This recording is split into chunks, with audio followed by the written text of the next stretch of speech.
17th, 2024. This is the Arlington County Board of Equalization hearings. We have 6 cases on the agenda today, and there are 5 members present for a quorum. Mr. Hoffman is not here at this moment. Wait 1 second. We will have a 6th member.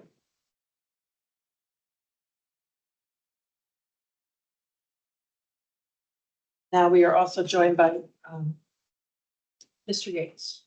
Second. Okay, the first case on the agenda, the RPC is incorrect on the agenda. The RPC number is actually 2304104A at 952 South George Mason Drive.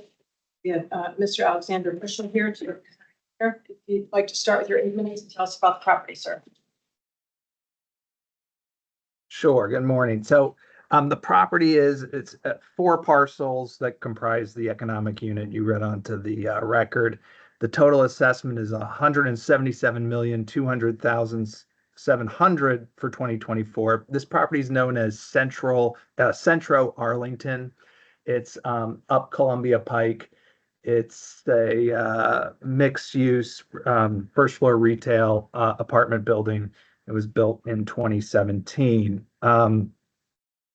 The issue really with this case is simply just, I think, cap rate. We actually came in with a significantly higher NOI on the retail portion, but the main problem for us is the apartment portion. But just to address the first page of my presentation, the first thing you see is the direct capitalization analysis of the retail portion. Our NOI was much higher. The assessment office came in at $22,534,900 for the retail portion. Our value was $28,161,135. So that brings us closer together from where we get on the apartments, but just to begin with that. But the problem again with the apartments is the opposite section. So at the bottom of my first page, I've got a side-by-side of the 2023 actuals, except for the reserves. We took $250 a unit in reserves for the apartments versus the assessment office's worksheet. And you can see we both have NOIs, considering they're at about $8.5 million, very close. They're 21,000 higher than us, and that's fine. There's no dispute there. But again, the issue, as I've alluded to, is simply the cap rate. The assessment office is using a 5.5 cap rate. Now, I can't tell. I assume that's loaded with property tax because the expenses would appear that they don't include property tax, which would be the correct way to do it for property tax assessment purposes for valuation. But that would mean that we're looking at a sub 4.5 cap rate on the apartments, which, due to the what's been going on in capital markets for the last 2 years, we just don't find that plausible anymore. What we use is a 5.5 base cap rate plus the tax rate. So we capped the NOI, again, their NOI, at 6.53%, which was 5.5 base plus loading the tax rate of 1.03. Now, our justification for this is a number of things, but as you're probably aware, I'm sure people have raised this issue at hearings recently. The 10-year Treasury as of January 1 this year was at 3.95.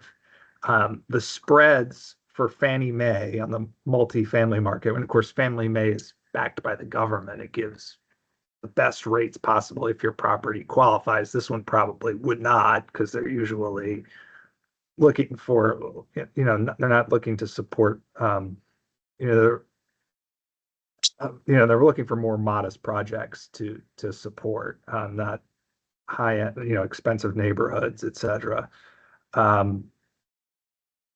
The range, the spread is reported in CBRE was 1.5 to 1.75% on top of a 10-year treasury. And so this would mean, an interest rate, if they in the market of 5.45% at best, um, that's already significantly higher than anything sub 4.4. And when you then sort of do a weighted analysis of what, a band of investment analysis with that, where you assume a 20% down payment at and expecting, say, a 10% return, which is pretty base, a rule of thumb return for an investment like this. On the equity portion, it's much riskier than the debt portion. And you assume getting 5.5% interest rate for 80%, the debt portion, you come up with a cap of 6.4, much higher than what we're using. And then more simple to understand. I mean, we looked also at the typical surveys, which I've attached is starting on page 6 of our presentation. The first one's CBRE's multifamily infill, which breaks down, by markets to a better degree than some of these other surveys. It's Washington, D.C. Average shows for second half of 2023 shows a range for Class A stabilized properties of 5.25 to 5.75. For the first half of the year, just to show you the way things had been going, they were 5 to 5.5. So a shift north of a quarter point on CBRE. I've also attached page 7 of the report is RERC. They break things down slightly differently. I've attached the first tier investment properties survey, the East region. Obviously, that's a huge region, states, multiple states. I forget the definition of East, but it includes Maryland, Virginia, DC. They're showing an average for apartments first tier of 6 as of fourth quarter 2023. And then they do in take a smaller view, break those regions down by large metro areas. Washington, D.C., its first tier investment, which is page 8 of my presentation, shows an RERC estimate of 5.6 for Class A apartment, or first tier, they call it, apartments in the D.C. area. So with that support, we thought a 5.5% base was pretty reasonable for the apartment section. And again, the expenses, as you can see on our page 1, our expenses of $2,006,905 do not include property tax.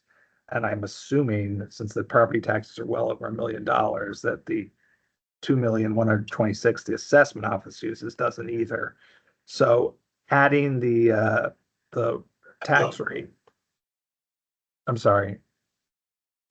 adding the tax rate and loading it comes up with a value for the apartment component of $130,269,893. We add that to our value that we calculated on the retail portion of $28,161,135. And that comes into a total value for the economic unit of $158,431,028.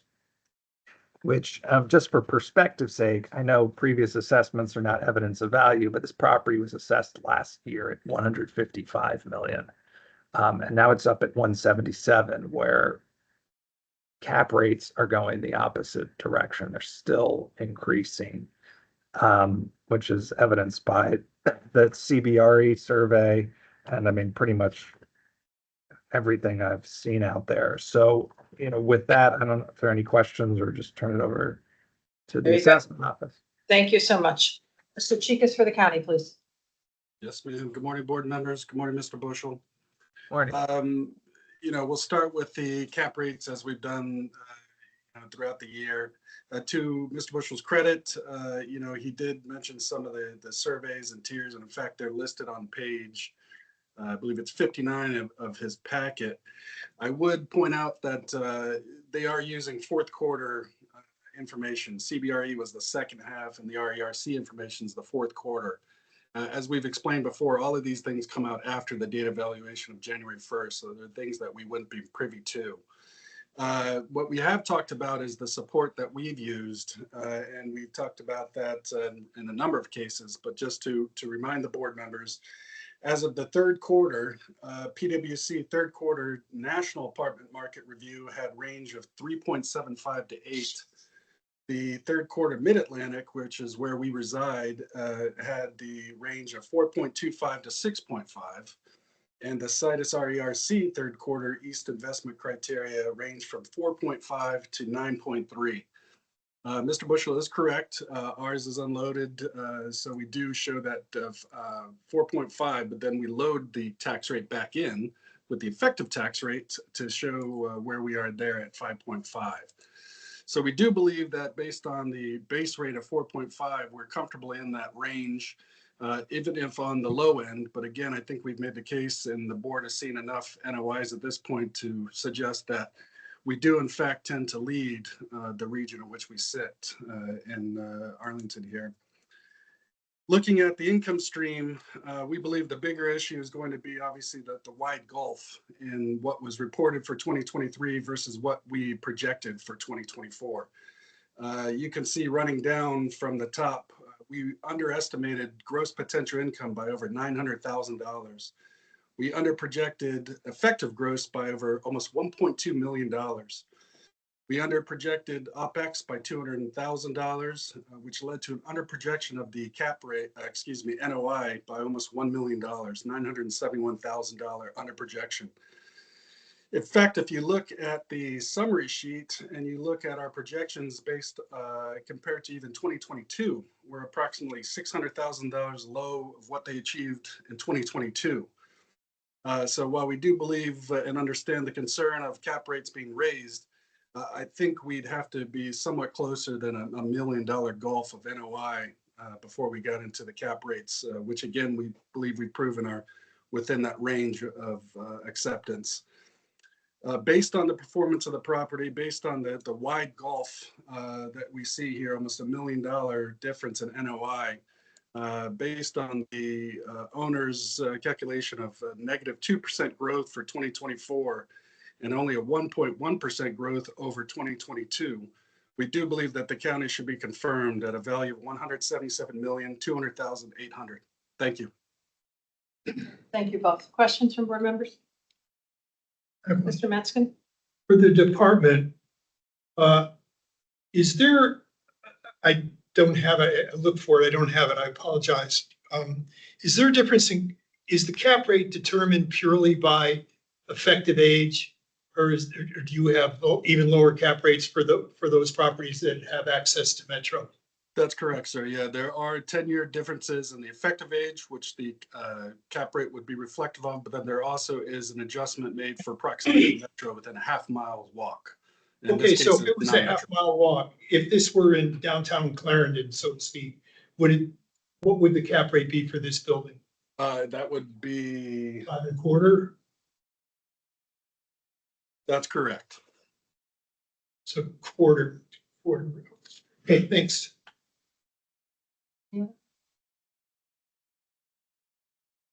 Mr. Chicas, if you take a minute to wrap up, please. Yes, ma'am. So again, looking at primarily the income stream, we're low across the board, almost $1 million shy of gross potential, well over $1 million shy of effective gross, and almost $1 million shy of the NOI that was achieved in 2023. It's well occupied. It's anchored by Harris Teeter. We do believe this property should be confirmed at $177,200,800. Thank you. Thank you. Mr. Bushel, if you take a minute to wrap up, sir. Sure. I mean, I would just point out that we did in factor in the higher NOI, so our numbers that we present reflect that. And to the federal funds rate, which is what banks lend each other money based on, as of January 1, 2024, the data valuation was 5.33. So no one's getting a loan at that. And, you know, so 4.5 is just not happening, no matter what a national survey says. They can include sales that have interest-free loans, other kind of financing that wouldn't be considered arm's length. And that's all we have. Okay, thank you both. Okay, it's just among the board members. Your folks on this.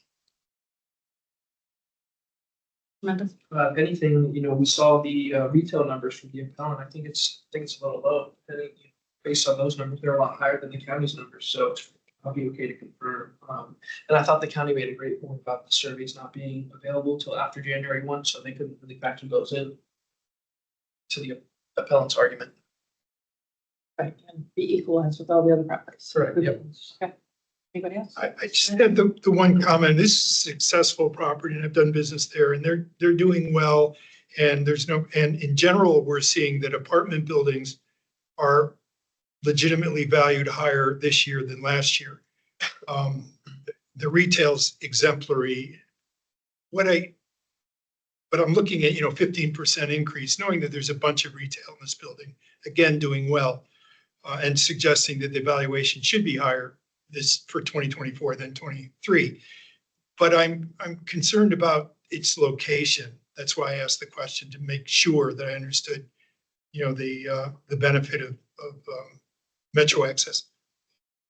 And just see if anybody, I kind of just 15% just seems too high to me. And I thought that given where it is, knowing the Columbia Pike corridor is certainly improving, led by county government. I thought that an increase in cap rate by 1/4 point was justified, because it's really kind of out by itself, and all the other multifamily residences around aren't nearly the quality and grade and age as this one. So I'll just quickly, by doing that, I reduced the total valuation, again, increasing the cap rate only on multifamily by over $7 million. So 170 plus. So what do you all think? I'm okay with the assessment. We always look at all the.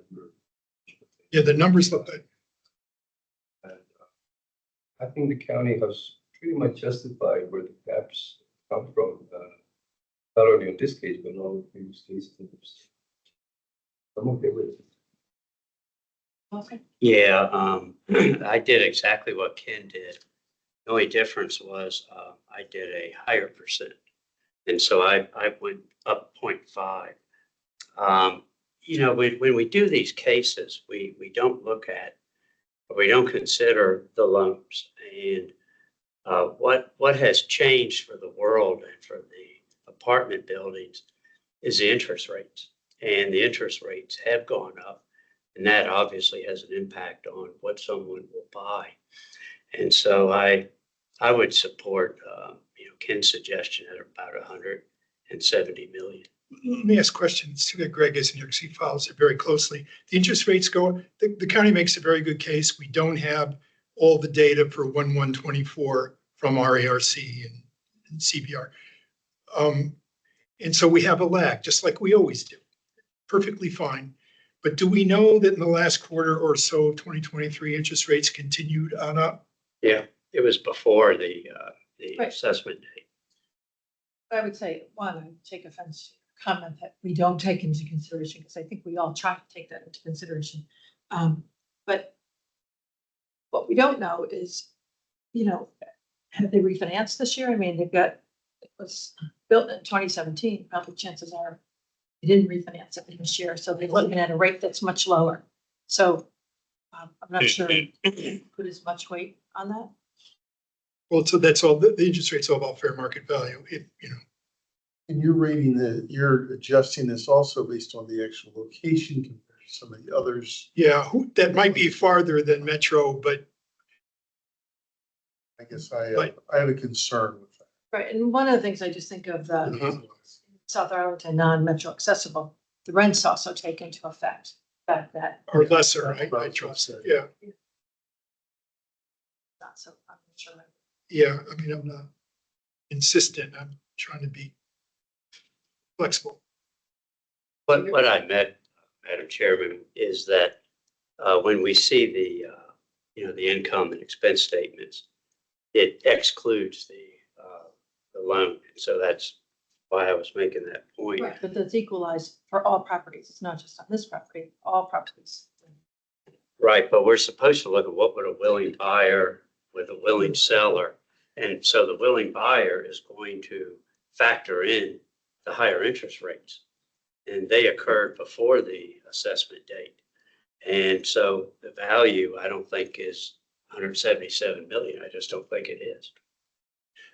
Again, I just wanted to say, sure, I'm a big one for equalization, and if it's not metro accessible, then it has a higher cap rate, the same higher cap rate. This one, to me, is a little bit unusual in that it's so much higher end than its neighbors. Going down to Glebe Road and Walter Reed, they got comparable multifamilies, but not that far west. That I just wanted to be clear. Okay, so you're good. I think there's somebody want to make a motion. Sure, I'll make a motion that we confirm the county's 2024 assessment at 177,200,700. Second, all in favor? Aye. Opposed? Okay, so it is 4-2, and that's without Mr. Austin. Mr. Matskin. So the county is confirmed at 177,200,700. Thank you. Thank you, Mr. Bushel. Thank you. Do we have Mr. Benson and Mr. Colucci? And or, yeah, let's get them up here first. Madam Chairman, I'd like to disclose that Mr. Colucci and I are partners in some office condominiums at Hyde Park. I don't believe that would impact my fair decision-making on this matter, but I understand it's been the policy of this board to let the county decide whether or not I should participate. Is that accurate, Madam Chairman? Actually, both sides get to Okay, respond. It's not, we're not letting the county decide. okay.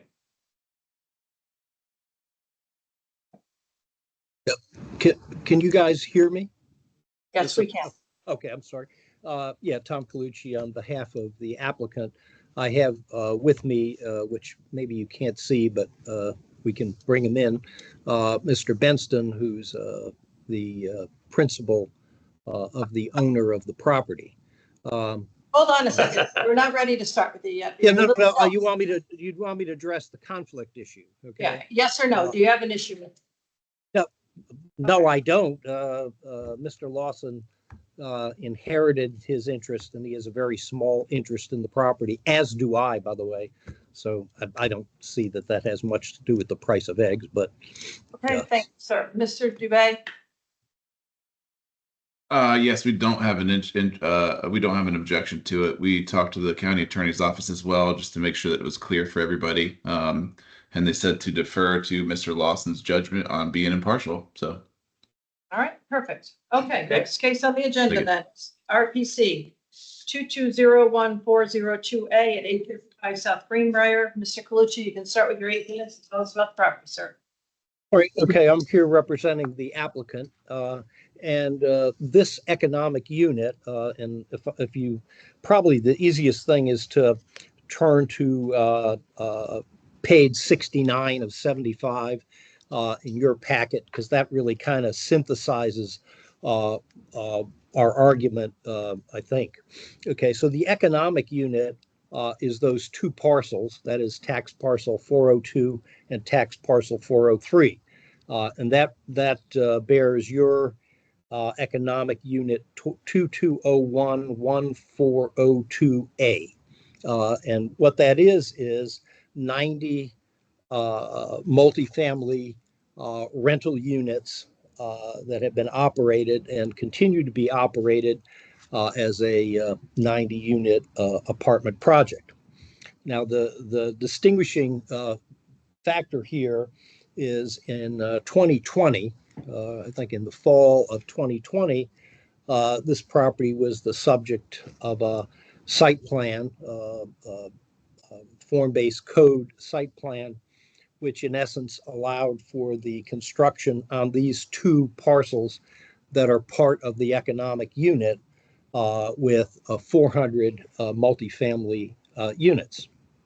So what the county did, and they typically take what I call a raw unit value, and instead of looking at the property as it performs based on NOI, instead of looking at the property as it performs, they take their value of $60,000 a unit, which is somewhat arbitrary, but they take that and then they multiply it times 400, and that gives a combined value of $24 million. Okay, now where we think the flaw is here, and again, I tried not to get into too much what I call legal mumbo jumbo and chapter and verse, but under Virginia law, both the Virginia Constitution and case law in Virginia, the assessor is obligated to assess all properties at their fair market value as of the date of valuation, i.e., January 1, 2024. So, and consistent with that, that's determined by the highest and best use of the property as of the valuation date. And it's our contention that because this property is an existing apartment building or buildings with 90 units that can produce significant net operating income. Pardon me, I'm sorry. Yeah, but you can't be loud right now. Just give me a minute. Yeah, that the highest and best use of the property as of the valuation date was to operate the property in its current configuration with adding a little capital improvements, which yields a much higher value than it would, for instance, if this property were vacant, you wouldn't make the argument, well, it ought to be valued as a tomato patch because there's nothing on there. That would be an illogical argument. However, because this economic unit can produce significant net operating income, I think under the case law that I've cited on page 69 and 70 of the presentation, it's very clear that the assessor needs to take into account when determining highest and best use all of the existing economic conditions. And as the previous applicant has pointed out, everybody knows what's going on in the capital markets. So the highest and best use is not to develop this as 400 apartments at that time. And I've attached, and again, this is going to probably just people will glaze over it. We've attached a letter from CBRE sort of doing a pro forma on what the residual value of the land would be, assuming you could even get financing to develop this property. And of course, that shows a value of between $2 and $4 million. Well, we know it's worth more than that because we can operate it productively and increase the value of the property. So what we're arguing, and I think it's a pretty simple argument, there is an adjacent parcel which is owned by the same owner, which is not part of this appeal, and that adjacent parcel is 22-014-005, okay? And the county valued that parcel, that has 27 units on it, and the county valued that parcel at $4,131,000 or $153,000 a unit. So by interpolating that, I guess we're saying the way that this economic unit, the one that is the subject of the appeal, should be valued is by taking the 90 units and multiplying them by 153,000, which would be the capitalized value, using the county's methodology. This is the county's methodology, not ours. And that would yield an overall value of, let's see, I think it was 13 million. Let me give you the exact number here.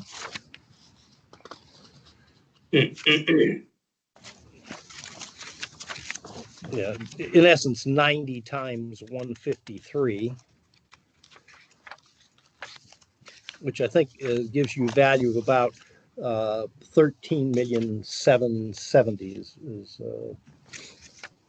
what I believe it comes to. 13,770,000. Yeah, so we think that economic unit should be 13,770, and of course, breaking that down proportionately, parcel 402 would be 9,792,000, and parcel 403 would then be 3,978,000. And that's our presentation. If you have any questions, I have the owner's rep here, and we'll be happy to answer any questions you might have. Okay, thank you. Mr. Chikas for the county, please. Yes, ma'am. Good morning, Mr. Colucci. So the board's seen this many times over the years. Special exceptions, 4.1s, have you will, they're all valued vis-a-vis the entitlements that are awarded by the body politic, the County Board of Arlington. That's transferable, that's real value that is built into that approval. And that's what's being valued. It's not highest and best use. The idea of mixing up the parcels that Mr. Colucci mentioned is that the last parcels they mentioned are valued via the income approach to value, specifically because they are not part of the special exception approval. This was done by Mr. Benson, in that sense that would be what's called phase 2, that would be developed at a later date. Phase 1 was approved in 2020 and how would you say, renewed, if you will, by the General Assembly of Virginia. We've talked about that as well.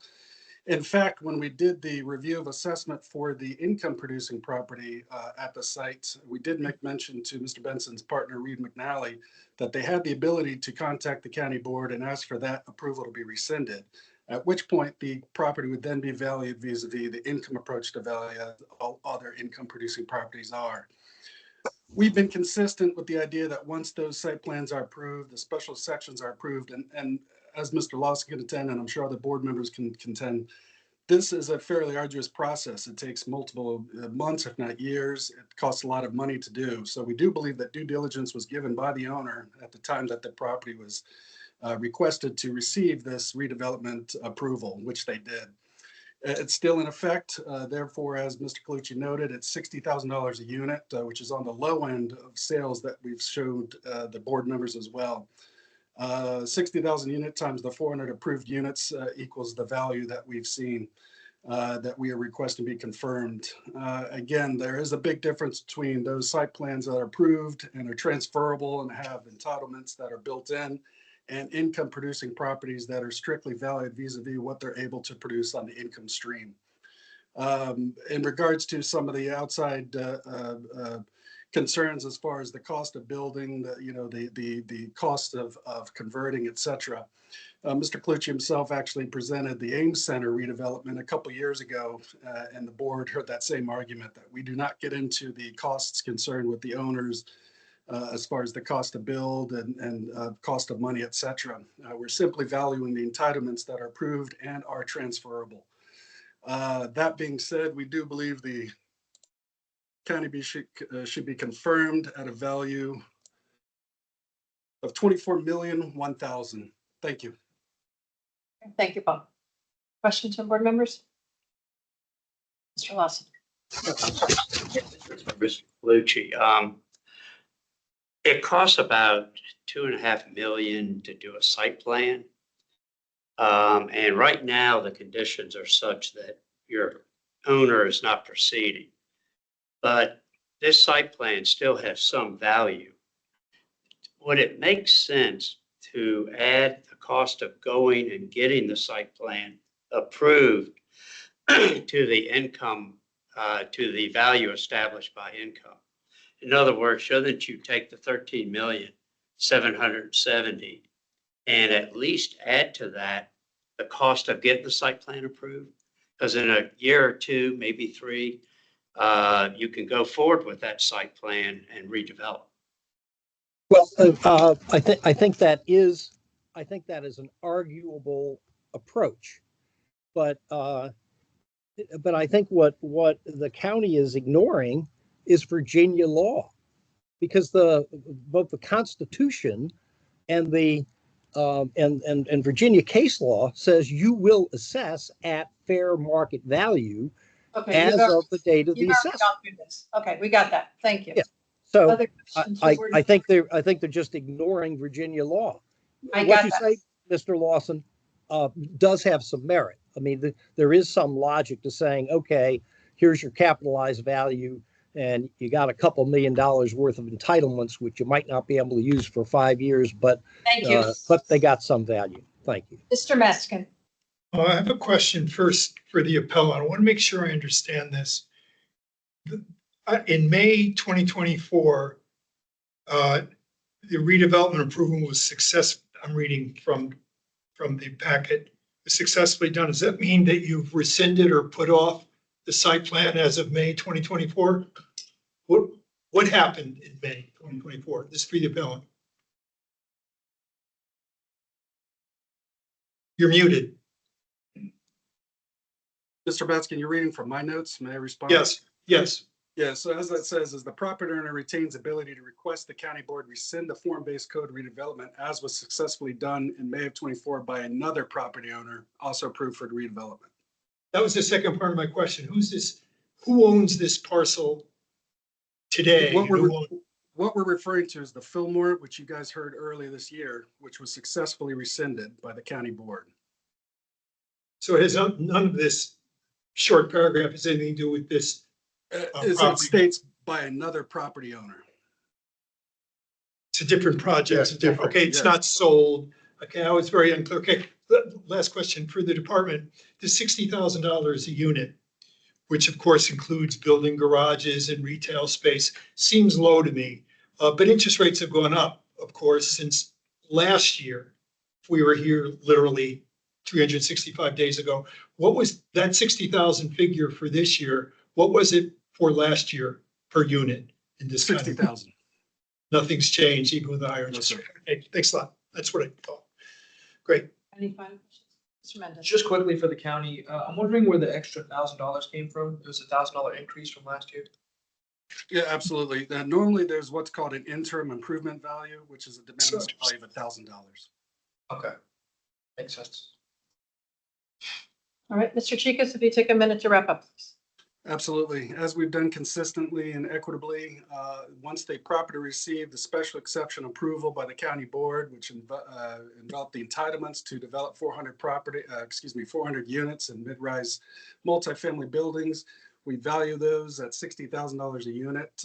We do believe that board members that that's on the low end of what's been achieved per unit value wise. This is the market value that again is entitled and transferable. We do believe that value should be confirmed at $24,001,000. Thank you. Okay, thank you. And Mr. Colucci, if you take a minute to wrap up, please. Yes, we disagree because the county has ignored the Virginia Constitution and Virginia law in its valuation. Okay, thank you both. All right, it's just now among the board.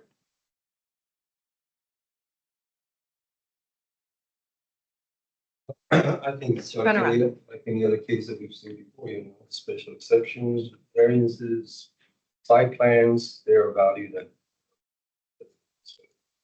I have no problem with this assessment. I'm sorry, Jose, they're about, and then I did. They're valued at what they are approved for. Yeah. 60.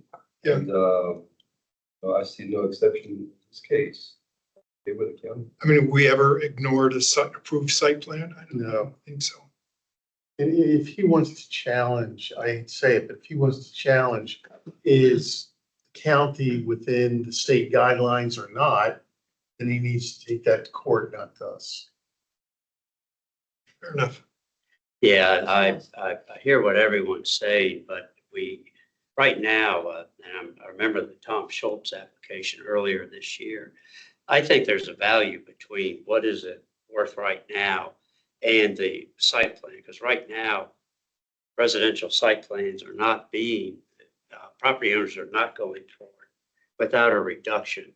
And I remember that Tom Schultz he came in and argued that he had signed a contract and it was something like 30% less than it was.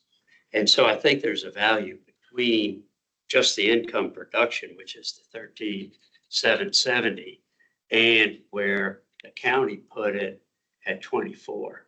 And I don't know what that middle figure What's is. that reduction? You mentioned reduction, and you said Tom Schultz, 30,000 He less. originally had a deal and then it went away and then he did a second deal and it was at a reduced price. And I can't remember.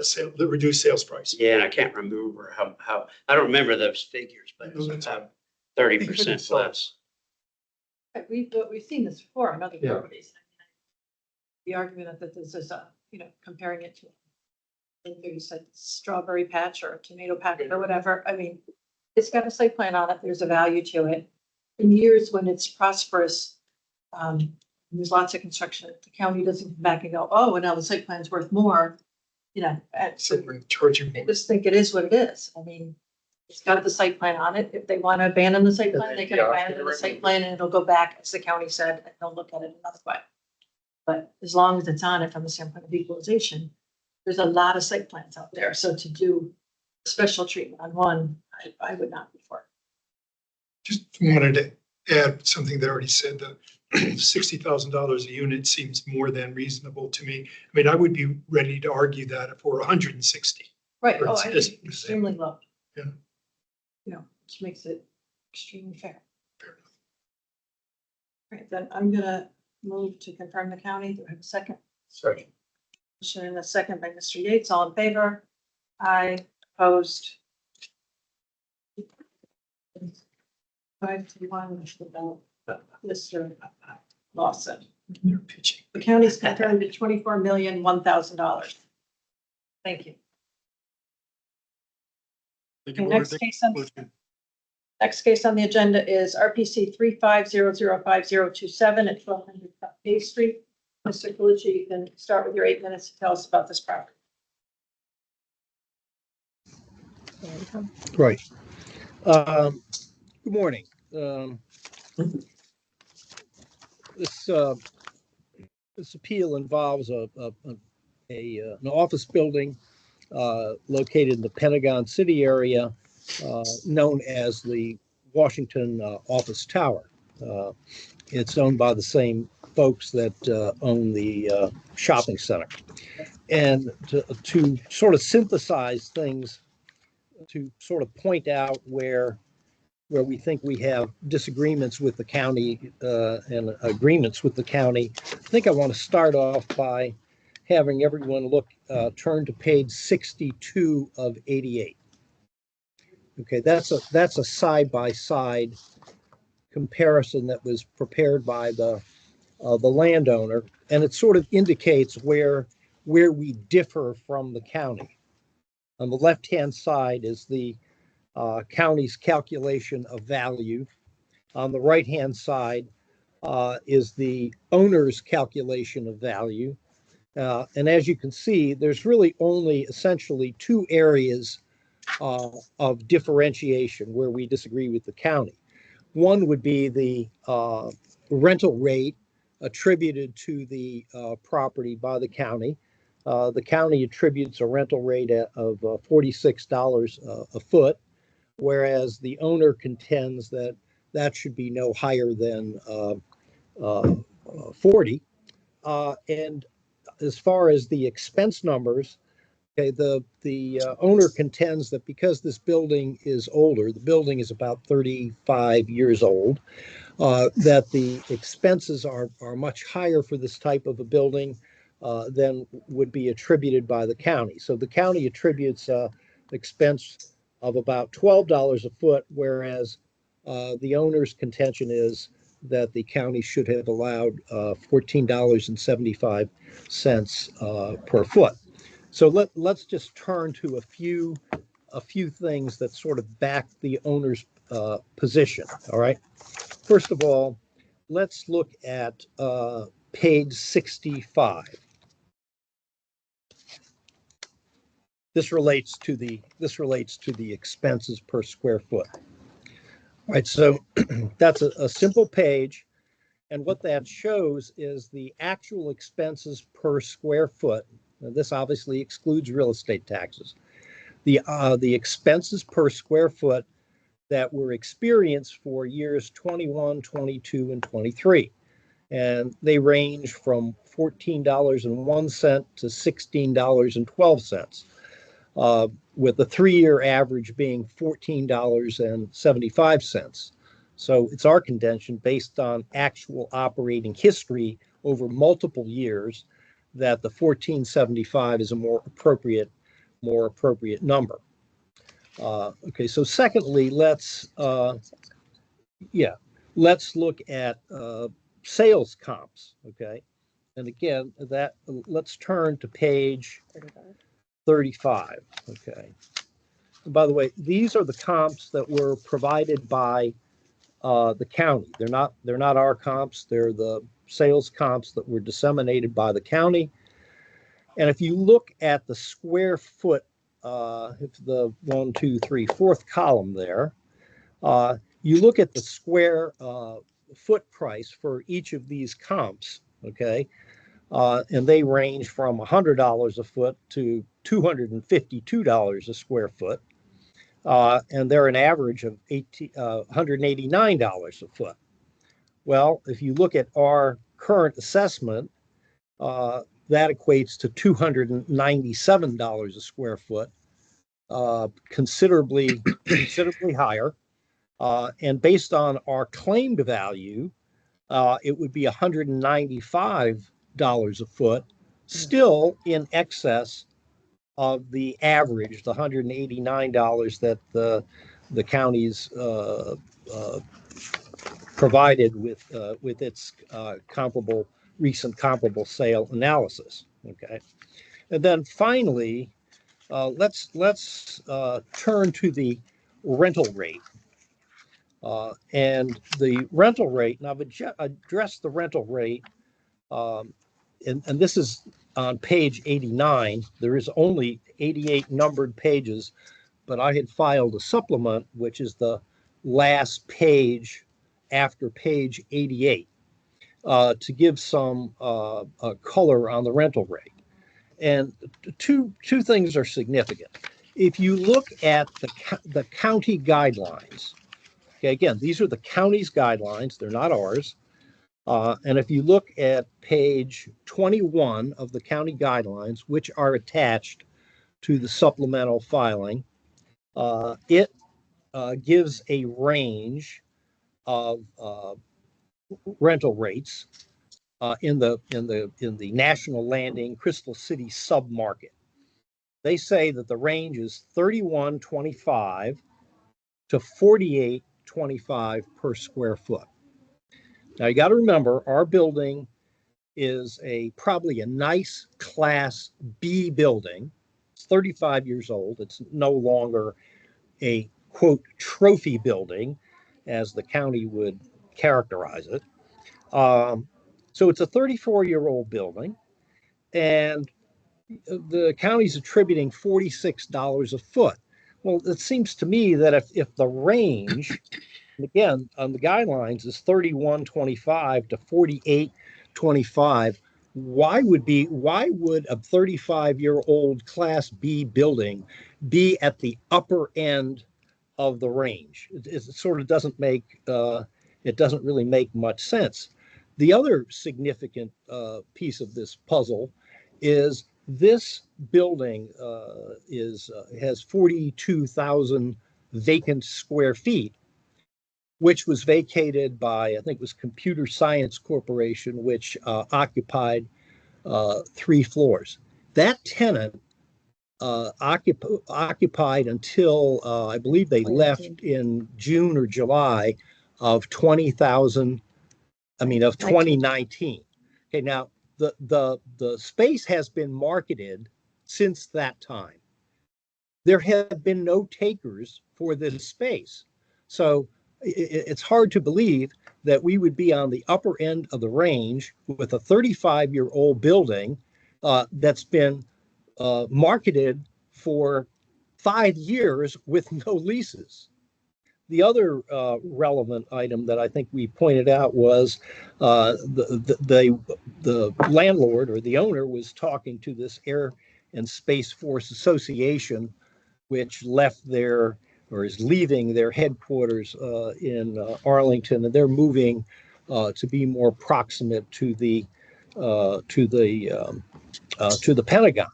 Well, they were looking at our space, passed on our space, and then they went right across the street and they rented 31,200 square feet in what is now called West Post, and that was formerly known as Pentagon Row, and that property is about 15 years newer than our property. And in Mr. order, Colucci, yeah. I'm sorry, your time is expired, so we're just going to go ahead and move to the county, and you can finish up in questions or after. Welcome, Mr. Peralta. For the county, you can start with your 8 minutes and tell us about your property. Thank you. Good morning. For the original 2024 assessment, the county looked at the property and looked at the rental rent roll for the property, looked at the history, and we arrived at a value that is consistent or actually less than the last couple of years. If you compare the NOIs of the last 2 years, we're well under that. And the NOIs that are reported in 21 and 22 are not indicative of the income that's attributable to the vacant square footage. So in 2023, with the new information upon review, we did take a look at what was provided and what was submitted. And then again, the NOI, that the resulting NOI of the 2023 INE is much higher than what the original assessment has shown in our 2024 assessment. In reconstructing the 2023 INE, we did include income attributable to the vacant square footage. We did see that, consistent with the PGI or gross potential of the property, the reconstruction was slightly higher. But due to our guidelines vacancy, we were able to deduct another 28% from that. And in doing so, we were actually a lot closer in our reconstruction. We do see that the original assessment is more in line with what they've shown. And in addition to that, we do see that there was an increase in our prior estimations of the rental rate that is included with the existing tenant. You see in the rent roll that the existing tenant has a rent that is $53 in one section and $50 in the other section. You'll see on my page 6, the rental analysis, Rent Corporation Suite 900 is at $53.27. And then on the 100B, I believe that's the 10th floor, the Rent Corporation's renting space there for $50.77. I would like to add that the vacant square footage on the properties on the upper floors 10 to 12, and the asking rent currently that we saw in CoStar is at a range of $40 to $49. Now, speaking to our guidelines where our rent ranges are concerned, we didn't have the new rental rates that you see here in the 2023 assessment. Going forward and developing the 2025 assessment, the 2025 guidelines, this property would be included as part of that analysis and would probably increase that rate should other properties as well. So with this information, we do see that the original assessment is supported. I would like to add that because of the changes we did to our guidelines to to sort of deal with the current situation in the office market, we did afford higher vacancy than what the market is shown at the time. I believe it was 22% vacant for the market. And I believe yesterday we got a better understanding from Greg that the current climate is at 19% vacant. Where for this assessment, we're at 28%. With that, we do see that the expenses are in line. And then again, the overall NOIs are supported from previous years and the most recent 2023 assessment. So we do ask the board to confirm this case. Thank you. Okay, thank you. Questions from board members? Mr. Metzger? Very quick for the department, column G, is that a typo? It says 2021 data, I&E. That is actually the appellant's pro forma in 2021. They appealed this in previous years. But we have a 2021 column B, and they're not the same. That is their pro forma. 2021 column B is what the I&E submitted shows. And so what's the column G 2021? That's Column G is what they presented to the board for their review. okay. We'll let it go. Thank you. Mr. Lawson, do you have your hand? Oh, yeah, this is for Rob. Rob, on the test column F, you didn't do the below the line, and it would result in a slight savings for the property owner. Why did you not alter this to the test? Let me just check. Hold on one second. Okay. When applying the 28% on the you'll see on my page 5, 42,453 square feet was seen as vacant as of the valuation date, and that equates to 25%. So we're actually affording 3% more. So there's no residual value for the excess vacancy. It was pointed out by Ken. 1 out of 10 I got right. Mr. Mendez? The department has $300,000 in pass-throughs, and that's significantly higher than the other year. And I don't see any pass-throughs for the year or on the appellant's pro forma. Where did that number come from? I'm sorry, I could hardly hear you. I think you said you asked about the 300,000 in pass-throughs? In column B, yep. Right. We did see that, and we took that off for the test. So was it a mistake?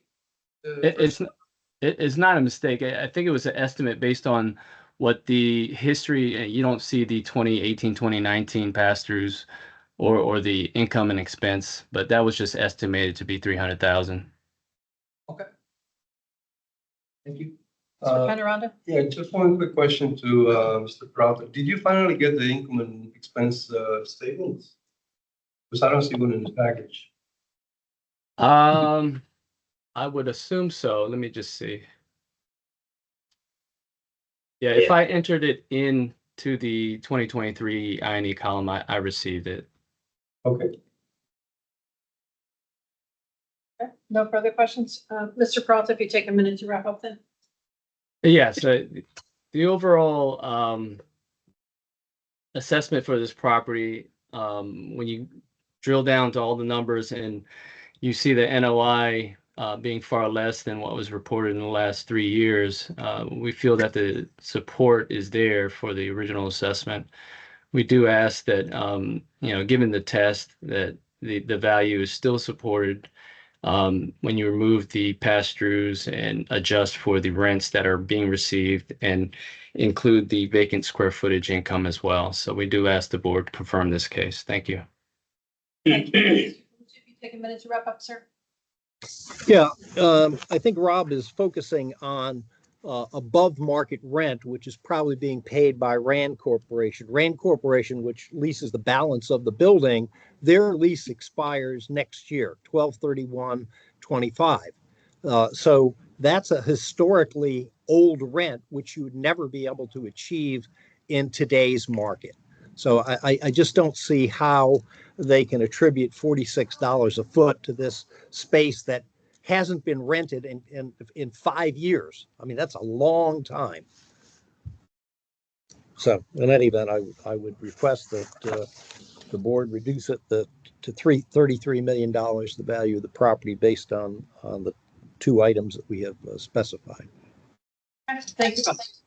It's just among the board. Mr. Metzger. Two observations. One is that though they're ascribing a $42 a square foot for the vacant space, and not 46.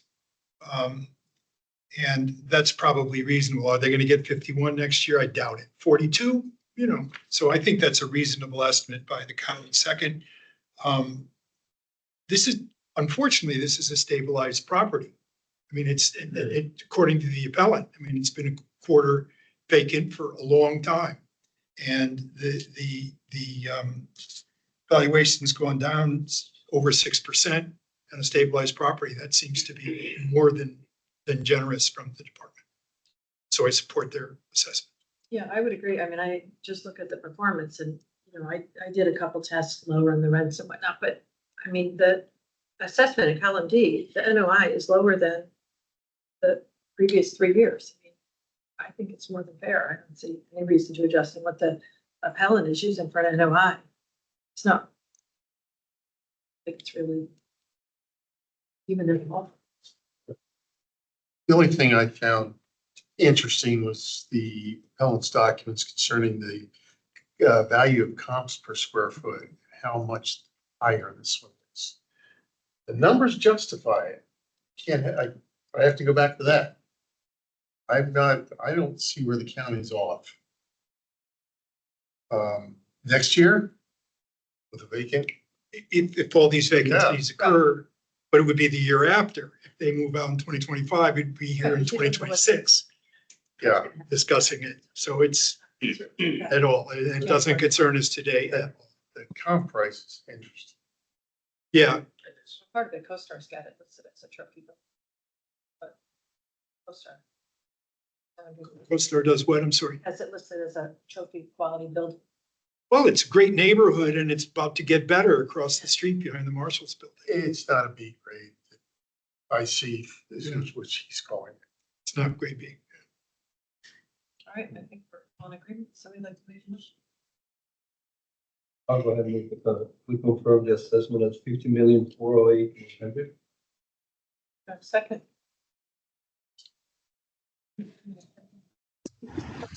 Favor? Aye. Opposed? It's unanimous. The county's confirmed at 50,408,100. All right, thank you. Thank you. We have Mr. Ryan Simpson. Yes, this is him. Okay, do you have a camera? We have it on. You're not seeing it for some reason. No. That's not good. Like I can see everybody here, and I see ours on. So let me see if it's something. All right, next case on the agenda is RPC 35003020, 525 14th Street South. Mr. Simpson, you can start with your 8 minutes and tell us about this property, sir. Yes, this is property valued as economic unit for 2 buildings located in National Landing, commonly known Amazon HQ2, Met Park. Also, it was 98% complete in 2023, so we're fine with that. So we have presented a few different approaches: the cost approach, income, and 3 income approaches, disputing the county's value. The biggest, one of the biggest, there's 3 components to each one of those that is going to cause the difference. And the majority is going to be the vacancy rate, and that's what we've interchanged because the county is currently using an 8% vacancy rate, while pretty much anywhere that we looked is right at 20 and or above, up to 27%, specifically for National Landing.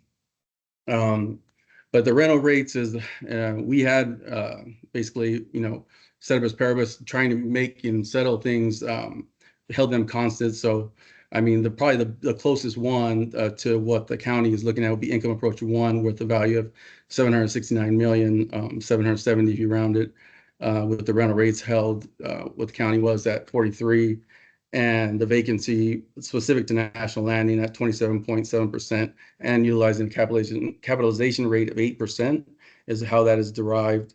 I'm going to jump over down to why it's so important that the vacancy rate to a fair and equitable evaluation. Just reiterating these a couple points here. Obviously CRE is commercial real estate is highly localized industry. And so there's three things, components that vacancy rate definitely goes right into: supply and demand. One of the most fundamental concepts that takes into account the market fluctuations and influences on a local level. One of the big things also is trends in building activity, right? For instance, our HQ2 phase 2 is completely paused right now. We don't have a date where it's to resume. So that's a clear indicator right there. Economic influences, as previously mentioned, the Fed's fund rate has been increasing.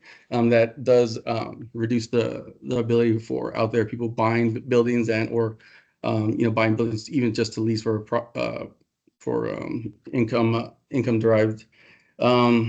So I wanted to also touch on the county's valuation. There's a lease up deduction, which is required for a new building. What basically that does is it's an absorption rate that it takes the time to reach the market vacancy. So in other words, you can think of it as like a market vacancy being a boiling point, and then the lease up deduction is actually getting to that point, and that's accounting for. So both the lease up deduction and the appropriate vacancy rate is required, and the lease up deduction in no way, shape, or form accounts for the vacancy rate. And then all these other exhibits are in Exhibit A, A1, and A2 within the packet submitted.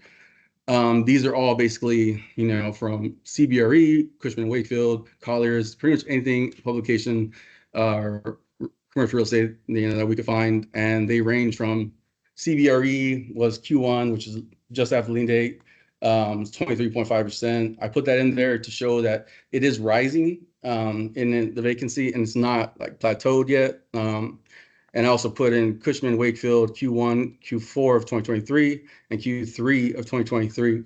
Q3 of 2023 vacancy is at 21.6%. That's from Cushman & Wakefield. The Colliers is at 19.9% for Q3 2023. So those both were readily available for the utilization for the county to use to apply within their valuation.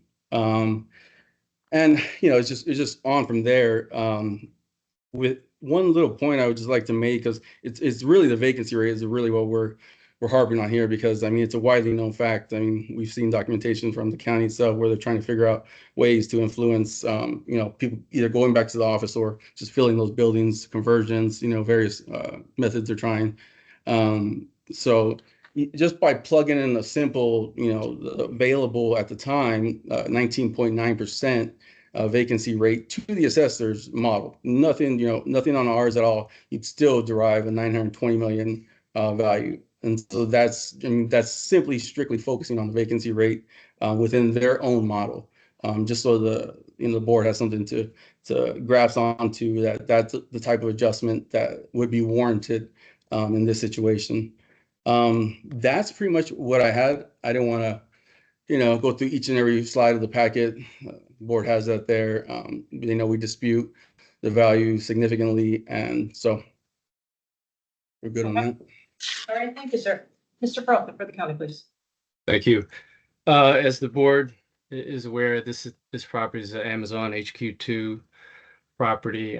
In previous years, the county has assessed this property on a cost basis. You'll see in the columns B and C, 30% in 2022, and in 2023, we were at 62% complete. I believe the appellant's estimate of value is almost equivalent to or equal to the 2023 assessed value, which again was 62% complete on a cost basis. In 2024, we did change the approach to value to income approach. As the appellant has mentioned, the property was substantially complete. We believe that the majority, if not all, the retail was tenanted and in business at the time of valuation. We do see that based on the market and the cases we've heard yesterday and today, $43 a square foot is more than reasonable for this type of property. You'll see that if you had the opportunity to look at the property, we did tour the property last year, and we saw the quality of the property as compared to the other properties in the RB corridor. In the RB corridor, we see that rent in those top tier buildings are upwards of $60 a square foot. Just today, the previous case, you have rents at $51 a square foot. Now, again, looking at this property, the quality we feel is up there for a headquarters of this magnitude. $43 for the office and then $60 for the retail. Now, we did ask for an I&E, and that was not provided by the appellant. I believe the comment made was we don't provide that information unless they're under litigation.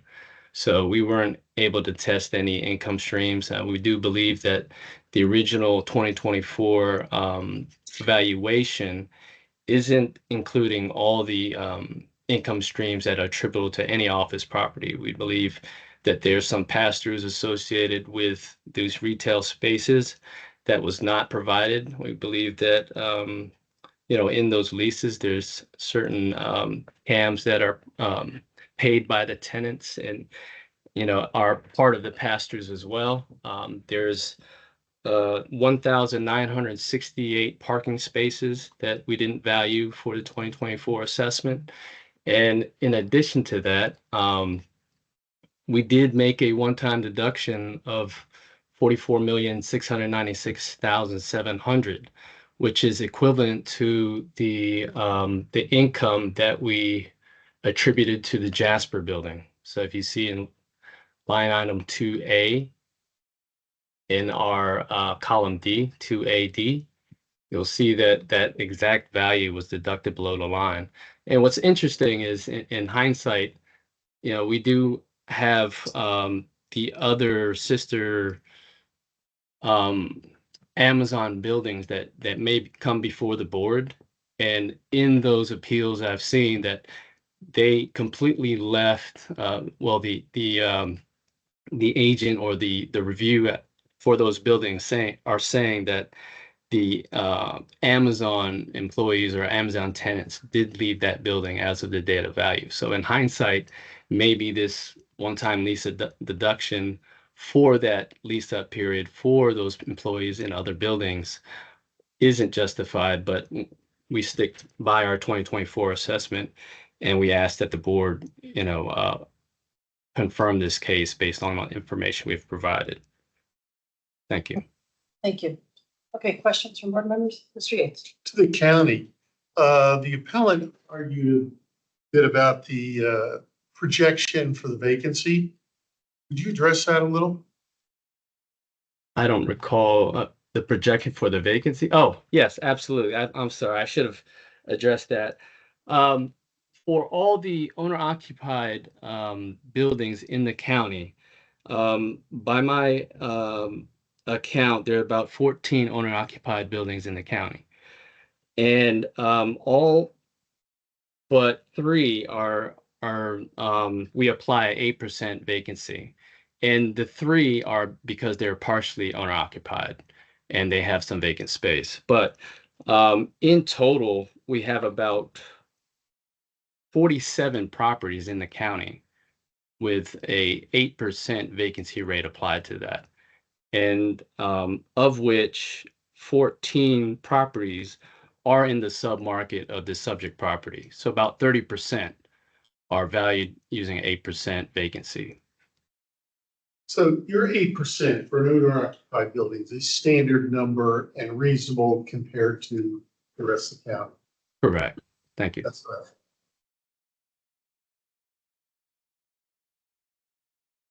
Mr. Lawson. Yeah, this is for the applicant. Why were you unwilling to submit the information that was requested? That's right. Let's go. I beat you. Amazon, as a general rule, does not submit that information, that type of information, and that's across the board.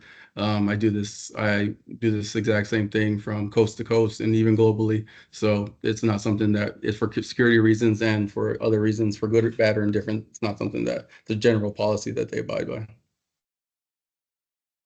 Okay. Have some discussion about that. Okay, no final. Okay, Mr. Peralta, if you take a minute to wrap up, please. Yes, again, the rental rate used for this property is, we believe, more than fair at $43 a square foot.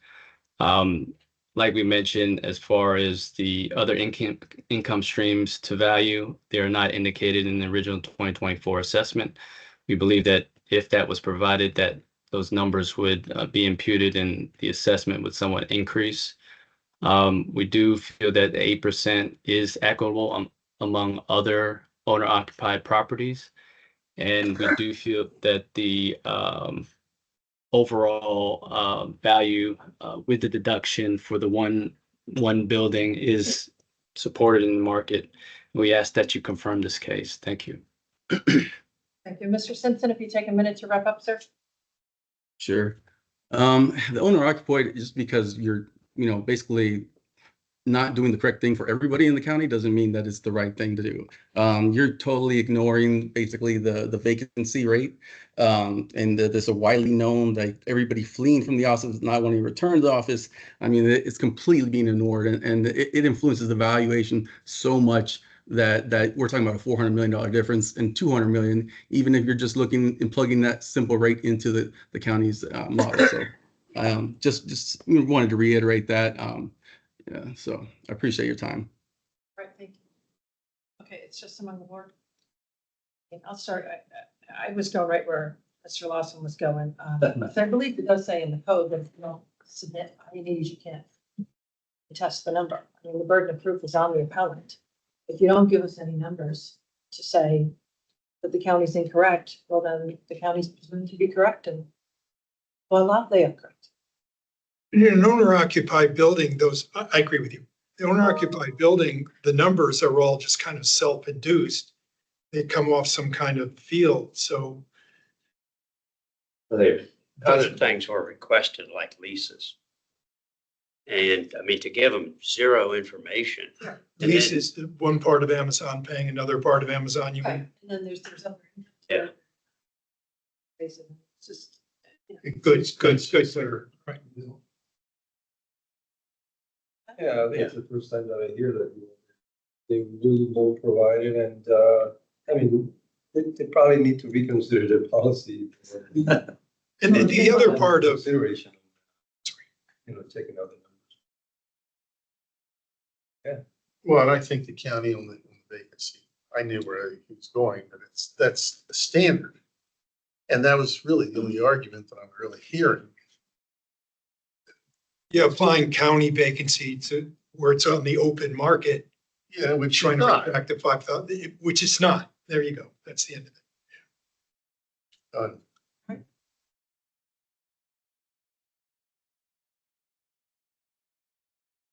One zero seven two nine oh eight 500. Second. Second. Metzgen, all in favor? Aye. Aye. Opposed. County's confirmed.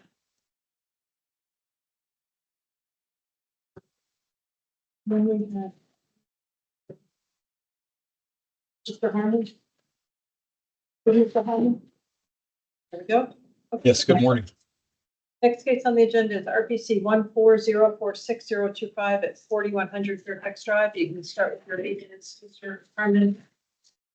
That's my property.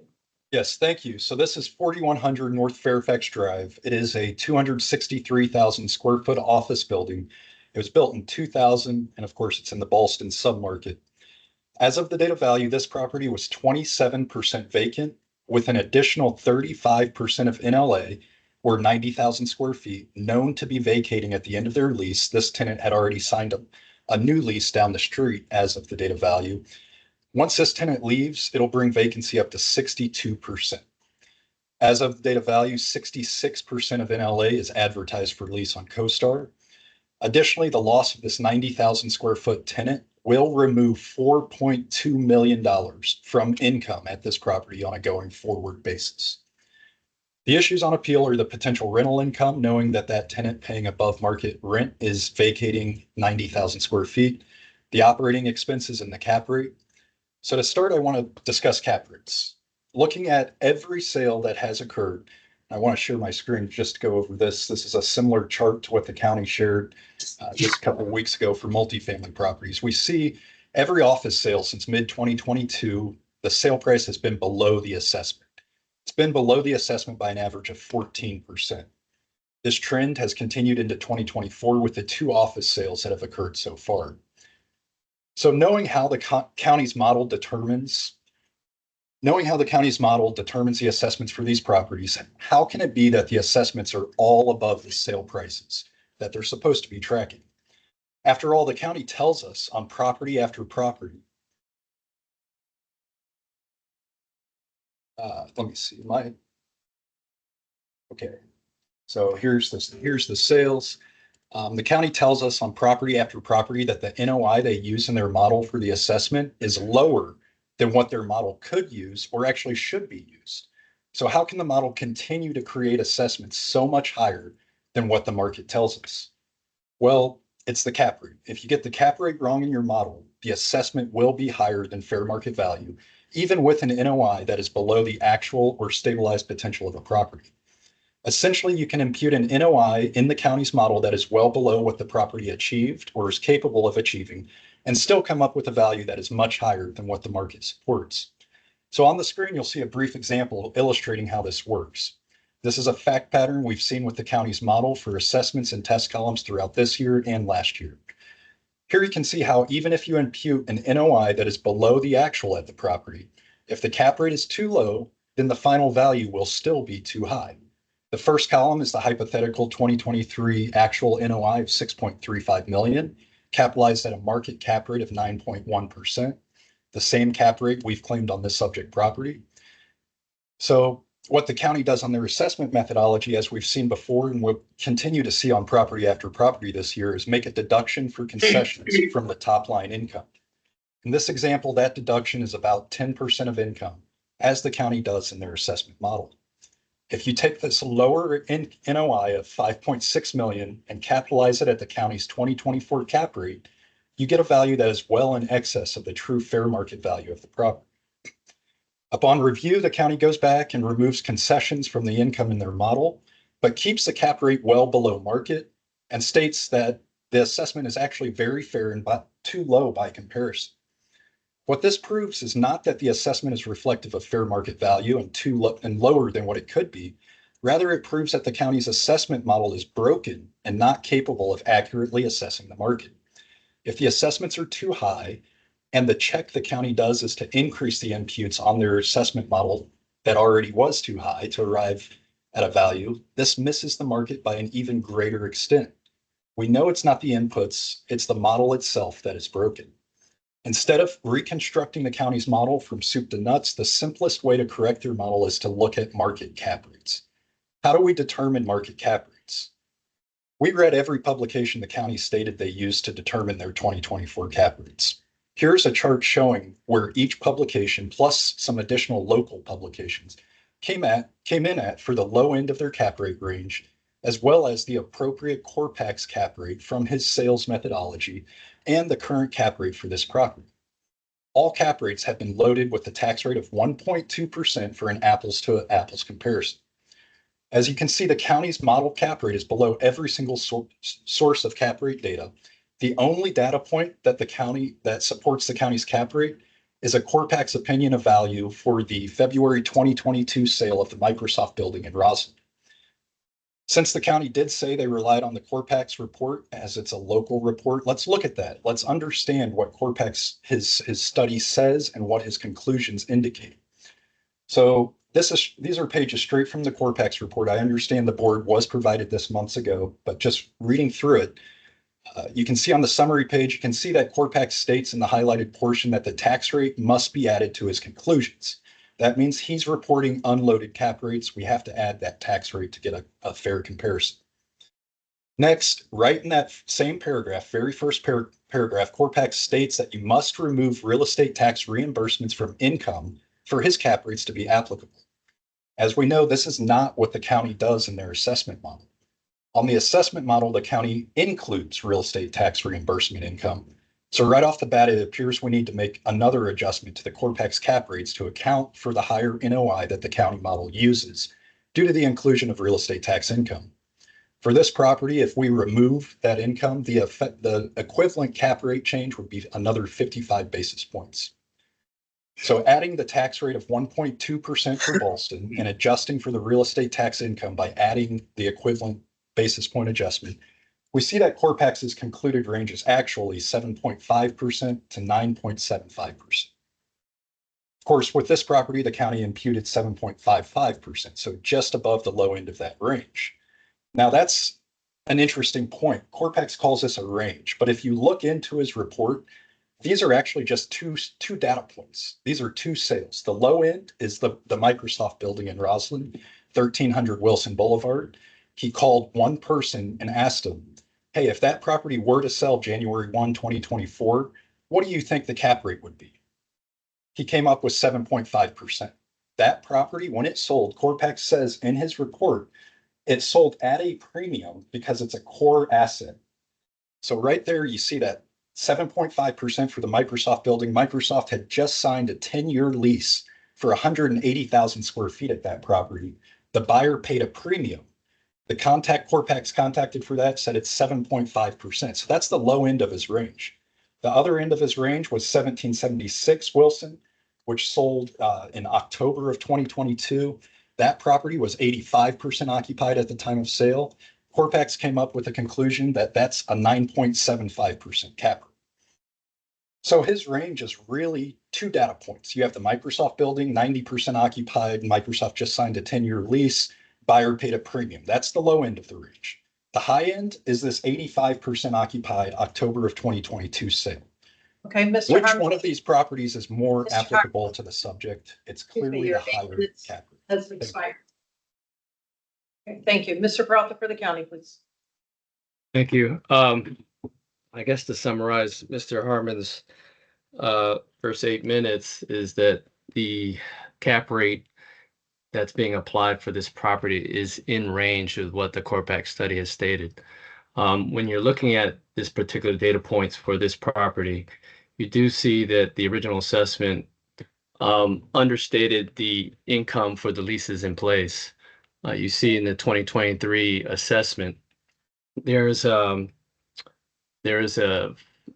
value of that you see there in column E1 that is higher than what we originally assessed the property to be. And that's not including the vacant square footage that you see in the reconstruction and then in the appellant's column G2. We do differ in the square foot rent that's being applied to the vacant square footage. We do see that in order to achieve the NOI when reconstruction, when you reconstruct the 2023 I&E, we do see that the $38 for vacant space is supported. In addition to that, because of our guidelines, when you look at our rates, our rental rates, we're applying a $41 rental rate in the original assessment. But when you deduct out the 28% in our vacancy and collection deductions, that's actually a net rental rate of $29.52. So when you look at those rental rates across the board, and even in the department's test, you see that we're at a higher rental rate just because when we saw the new information, we saw that we were low based on what they provided as the actual income for those leased spaces.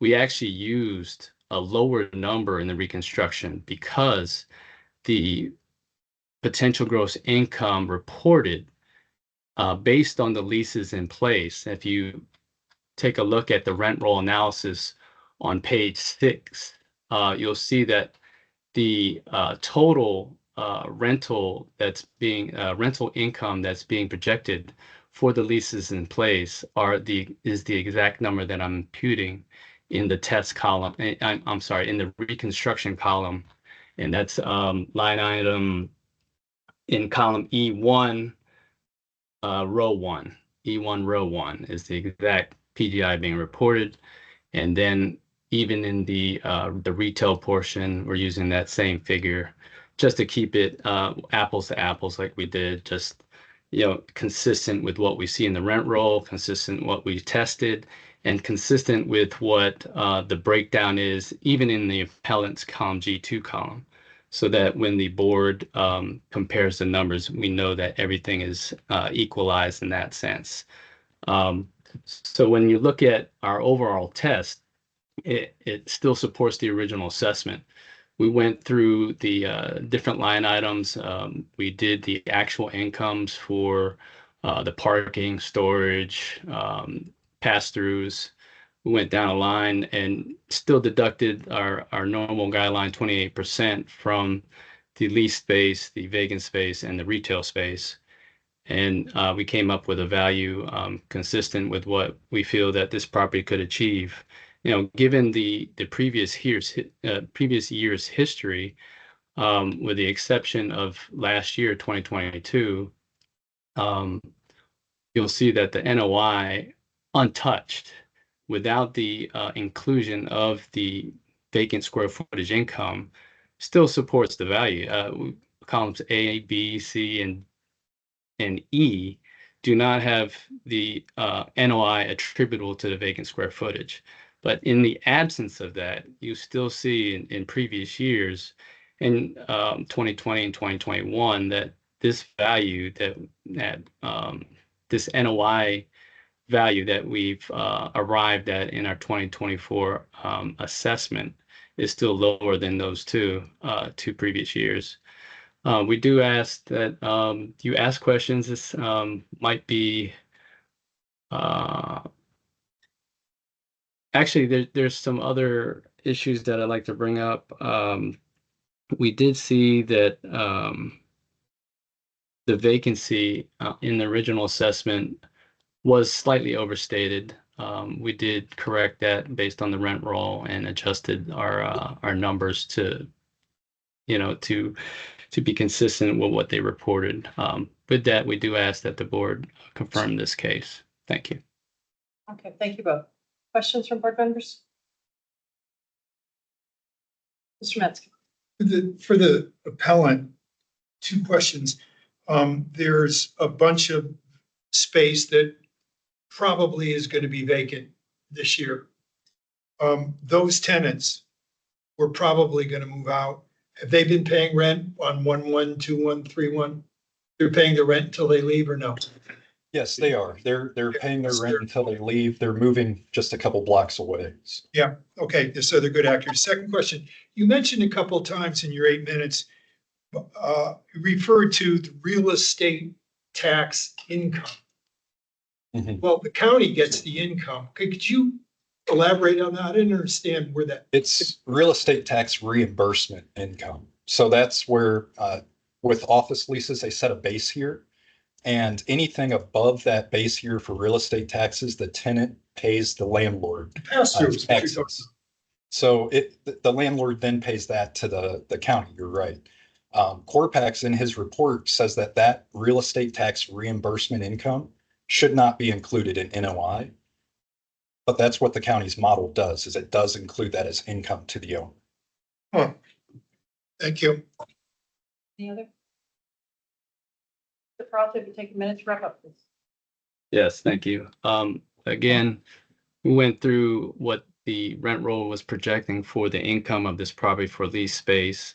We're using that figure in the columns E1 and F. And in the test, again, it supports the original assessment. We believe that our rents are in line with what this property can achieve. We were capturing the maximal rate of 28% per guidelines, and we do make a deduction below the line for the excess vacancy in this property. The appellant and the county agree with what the actual vacancy is as of the first of the year. And so with that, we do ask that the board confirm this case. Thank you. Mr. Harmon, if you take a minute to wrap up, sir. Yes, thank you. So again, if the model's broken, it doesn't matter what NOI comes in at compared to stabilized, it's still going to be too high of a value if you have a cap rate that the county has used based on the sale of the 90% occupied Microsoft building in February 2022, when a premium was paid by that buyer. This property is 27%, over 27% vacant. The county imputed income on that vacant space, then made a deduction for that same space. So that vacancy deduction is not a gift. It's simply correcting the income they imputed on it. This property is about to be 62% vacant. A cap rate similar to the 10-year leased Microsoft building in Roslyn is not appropriate. 1776 Wilson was included in the Corpax report. That showed a 9.5% cap rate. Additionally, the county was provided leases for this property that shows concessions will be incurred in 2024. Yet on review, they removed those concessions from their model. Thank you. Okay, thank you. All right, it's just on the board. Yeah. Disagree with one of the last statements the appellant just made that, the county was incorrect in doing potential income on the vacancy and then deducting for it. I mean, that's the whole idea of gross potential income to give us that. So that argument was anything further. I don't think this is a cap rate issue. Truly is. And the appellant made it as far as it went, and I didn't hear any disputing from the county. Here are two relevant sales, and one's the low end, one's the high end. And what does this building compare to the high end and the low end sales, which by the way are 2 years old, and but there's so few sales, it's hard to. Probably have more sales. Should this building be in the middle of those two, for instance, and does that upset the other couple thousand, office buildings with buildings in metro areas in the county? That's scary stuff. Are you just I'm okay with the assessment the way it is. I think the space that is being vacated in 2025, in this assessment, I think, in my opinion, is year ahead to explain that to me. right? And it's December of 2025 too, so they'll get income for the whole year. Yeah, which the appellant readily agrees. I mean, again, it's cap rate. Yeah. I don't know.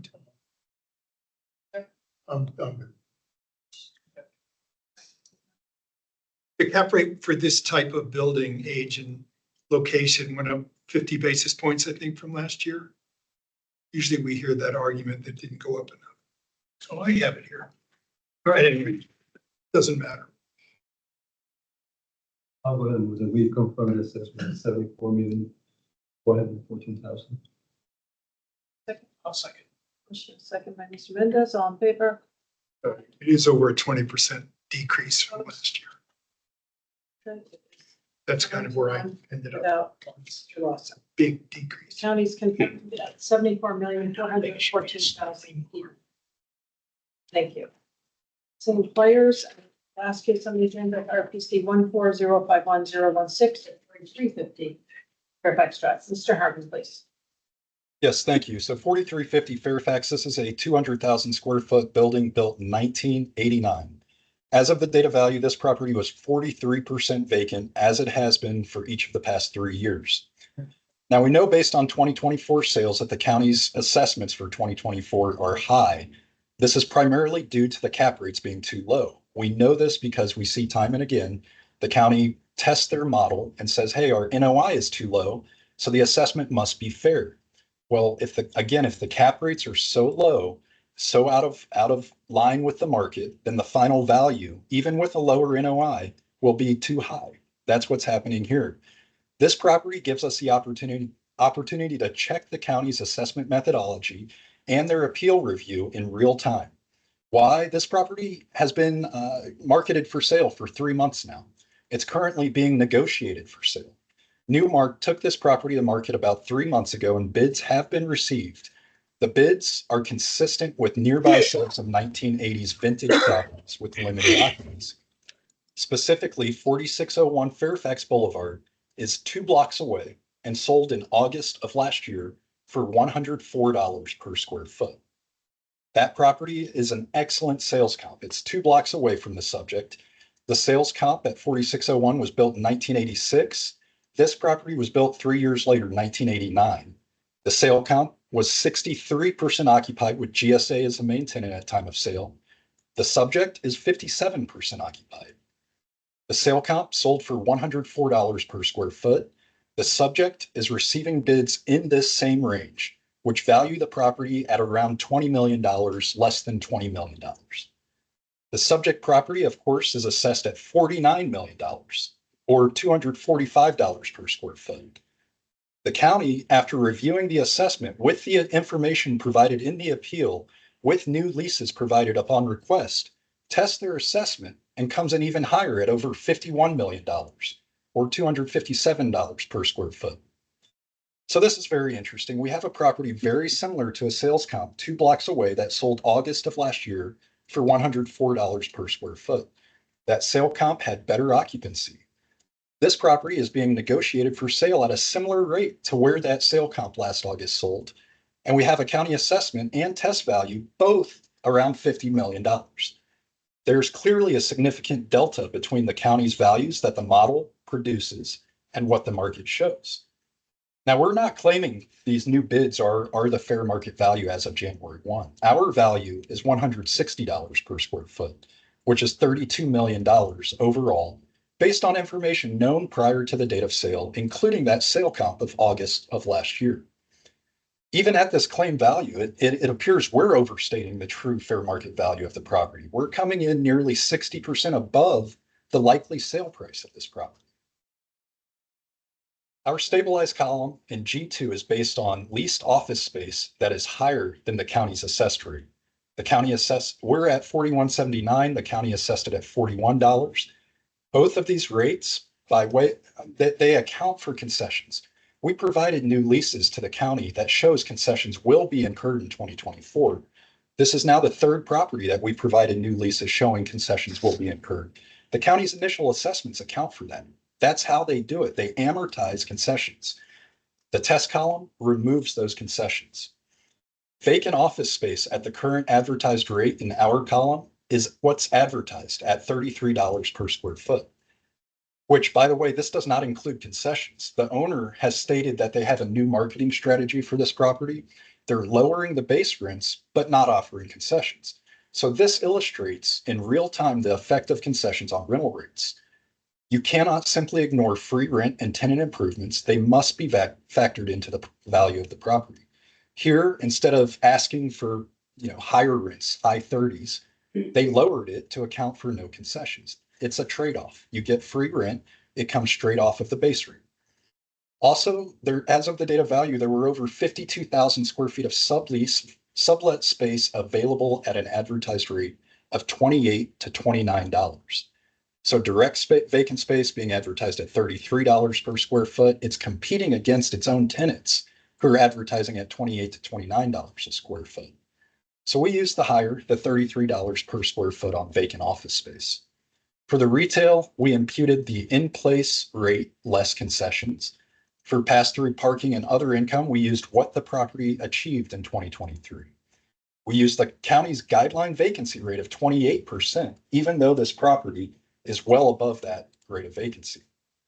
We imputed operating expenses at $11 per square foot. This is based on what stabilized office properties in the county incurred in calendar year 2023. That analysis is included in the appeal. We used a cap rate that's supported by surveys, sales, the Corpax report, econometric data, assessment sale ratios, sale resale data, and CoStar. We also did a band of investment analysis that supports our cap rates. Now, you can see on our cap rates, we're at a 9.34, just under. The Corpax report said for 1776 Wilson, that property that was 85% occupied at time of sale, the cap rate should be 9.5%. So even by the appropriate comp from the Corpax report that the county relied on, we're below their cap rate. So it's 9.4 is indicative. It's supported by the Corpax report, PwC, RERC, all the surveys, CBRE, as we showed in the prior case. Finally, we took the county standard below the line deductions, and this got us to the value of just under $32 million. This again is bumped up against a sale price that is likely going to be maybe half of that $32 million value, maybe right around $20 million. This, of course, puts it in line with the sale comp 2 blocks away at 4601 Fairfax. 4601 Fairfax, again, a 1986 building, this one a 1989. 4601 had 60%, over 60% occupancy. This one has less than 60% occupancy.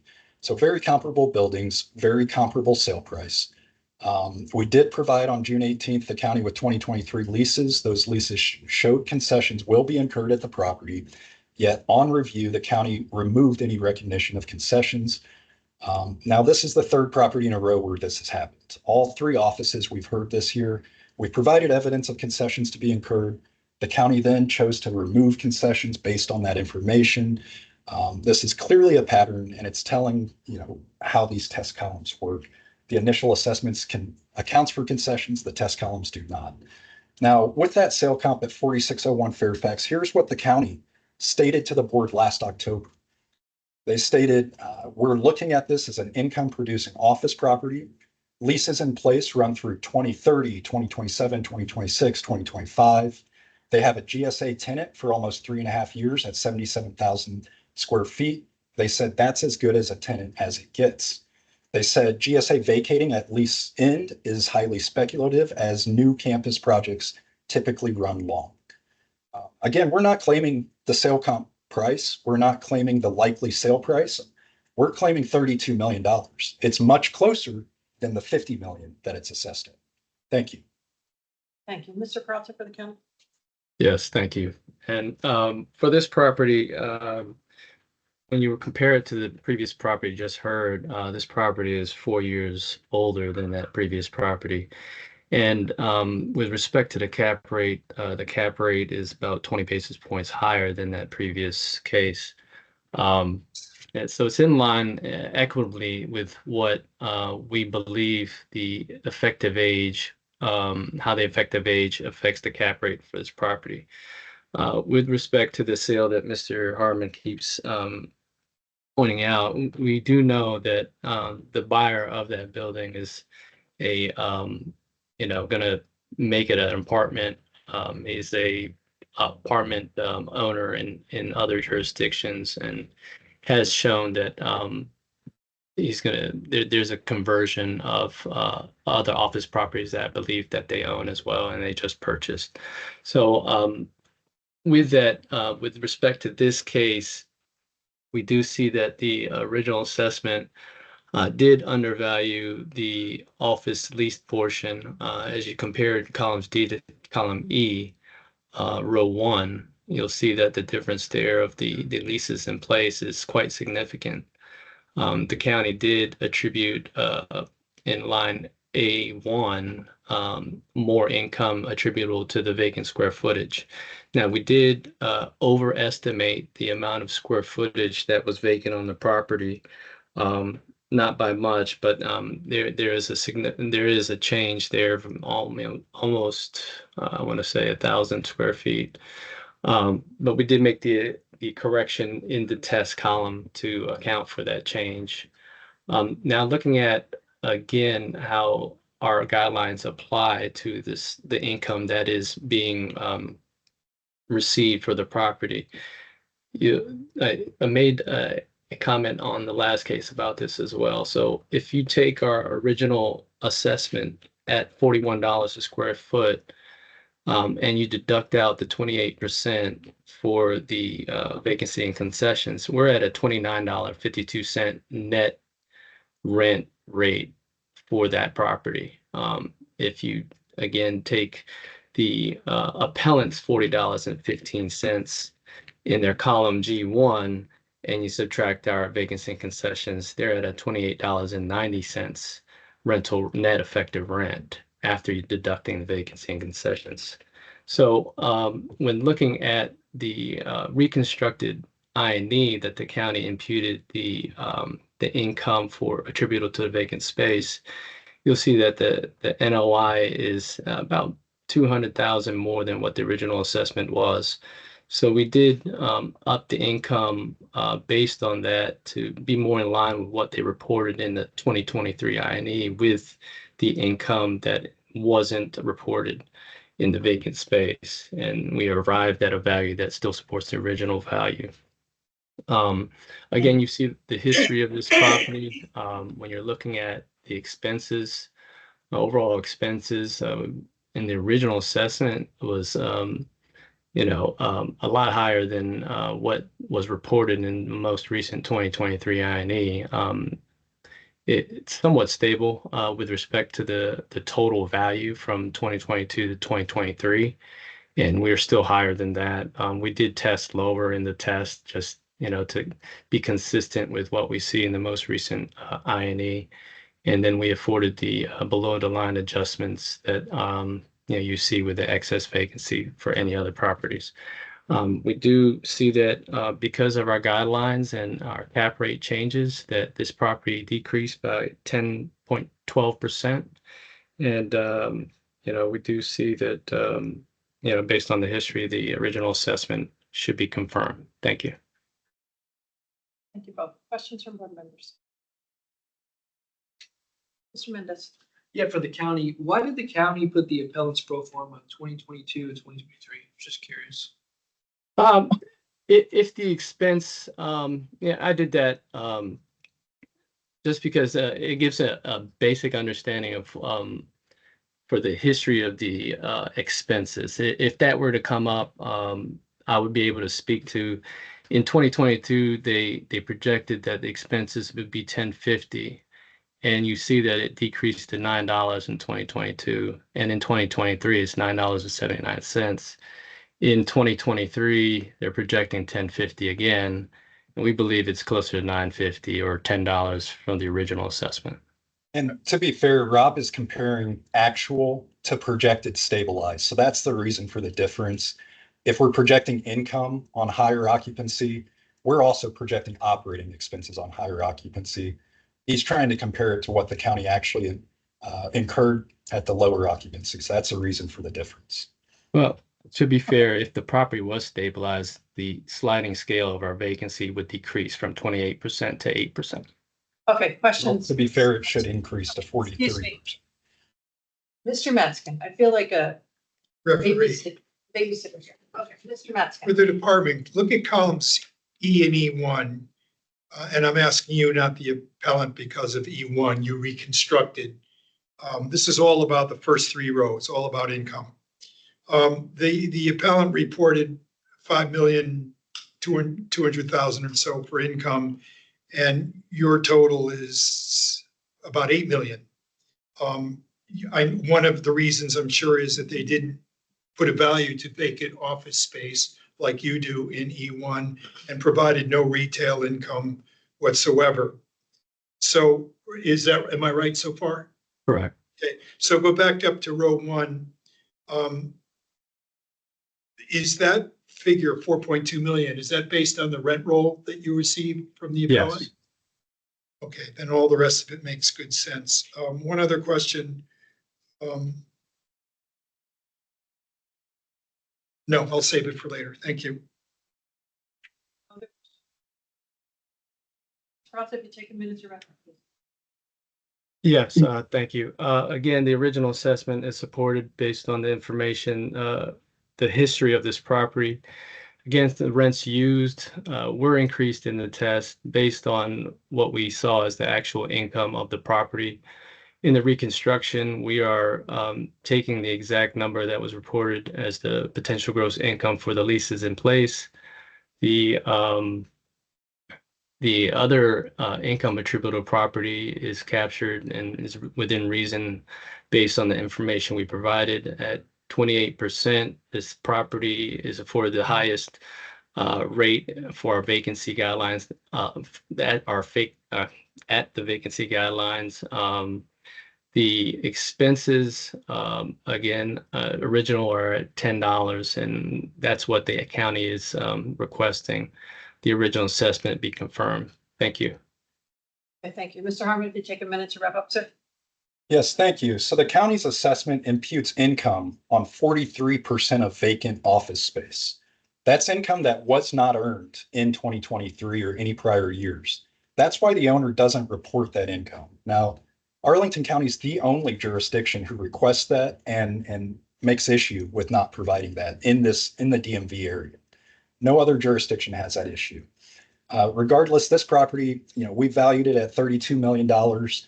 It's receiving bids now for $20 million, around $20 million. That's far and away from both our proposed value, even further away from the county's assessment. The sale comp at 4601 Fairfax, it's a better occupied property. Even if it's sold for redevelopment, they had no action on that as of the date of value at the time of sale. They have leases through 2030. Now, even assuming it does get redeveloped, what's that tell you about 1980s vintage properties with 60% occupancy? They're obsolete. This property has lower occupancy than that sale comp. It's obsolete as an office. That's what the county's telling us by saying the sale comp is a redevelopment. Thank you. Okay, thank you, sir. All right, is this my word? Want to start? Go ahead. Yeah, I have troubles with the cap rate based on a variety of appellants' discussions of how it was arrived at by the department and applied. I don't want to upset the however many similar properties there are by arbitrarily changing the cap rate. And so I look, and I think I've said this before, so I look at other elements of the I&E, just play it straight. And generally, as we all do, like the test better because it's more relevant current numbers. So I just looked at the test and increased, and this came up, both parties, that probably the test operating expenses dollar figure per square foot is too low. And so I reapplied $10 as opposed to the 9 and change, whatever it says, 930. 950.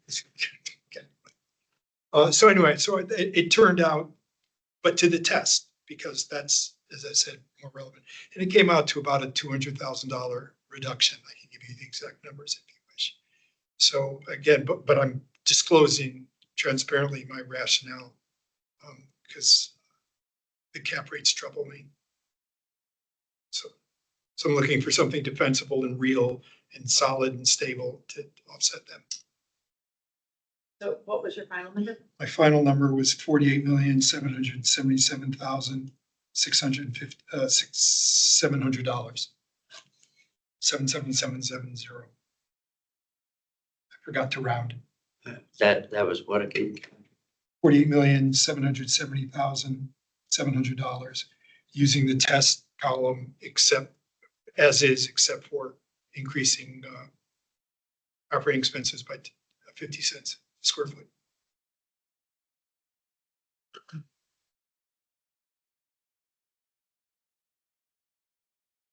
Knowing this is a fairly stabilized building, the county is suggesting that the valuation go down 10%.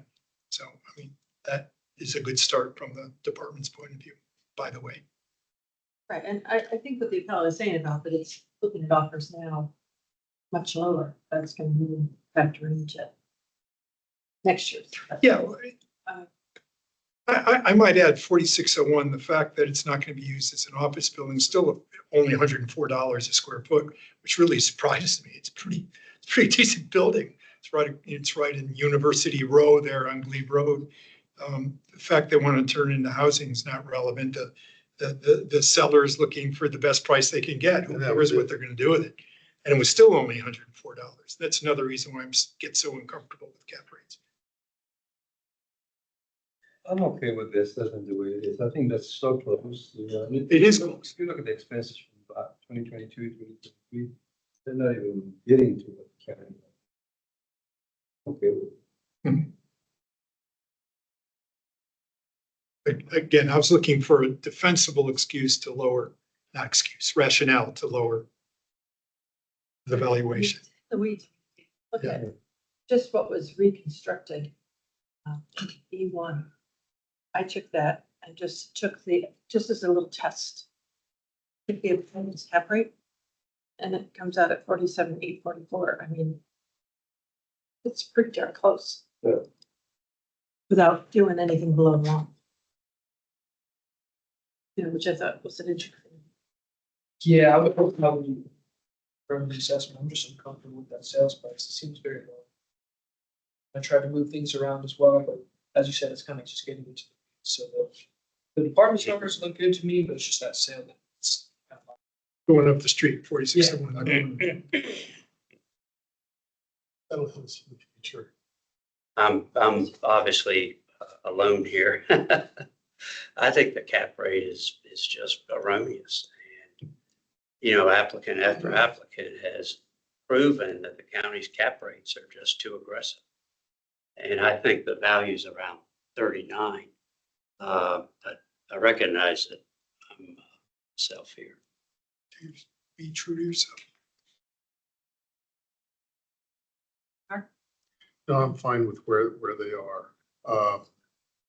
I tried to break down the numbers. They're not, it's county's justifiable what they've come up with.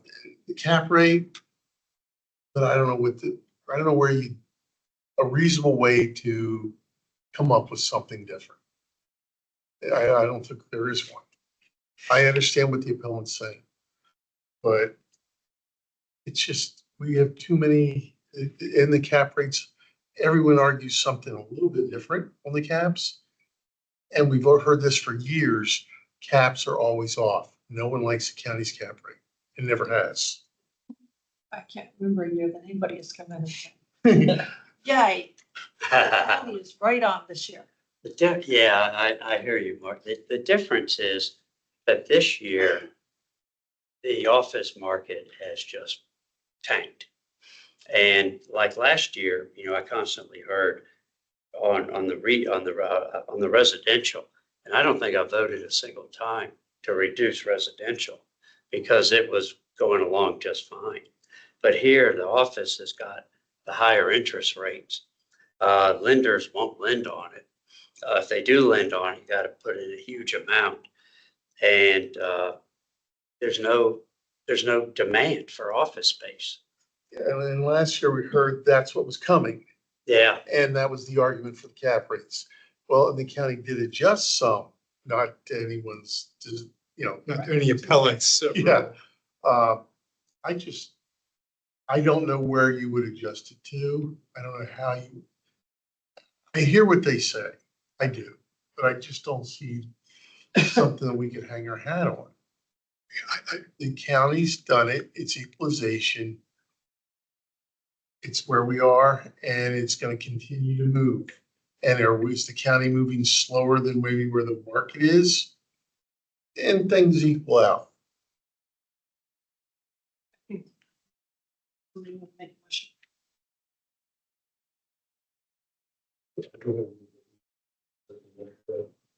$48,974,900. Second. I'll second. Okay, motion second by Mr. Mendez, all in favor? Aye, opposed. One, two. Mr. Yeah, I did that too. It just couldn't make sense. Okay, the county's confirmed at 48,974,900. All right, thank you all. All right, thank you. That's going to be the sale. All right, that completes the agenda. Then we'll look at Any other business? Oh, hold on. Okay, that being said, then we will adjourn here at 11:04. There's no hearings next week. We will reconvene virtually Tuesday, July 30th at 9 a.m. Virtual. Thank Throw me off. Virtual. Okay. We off? You are right on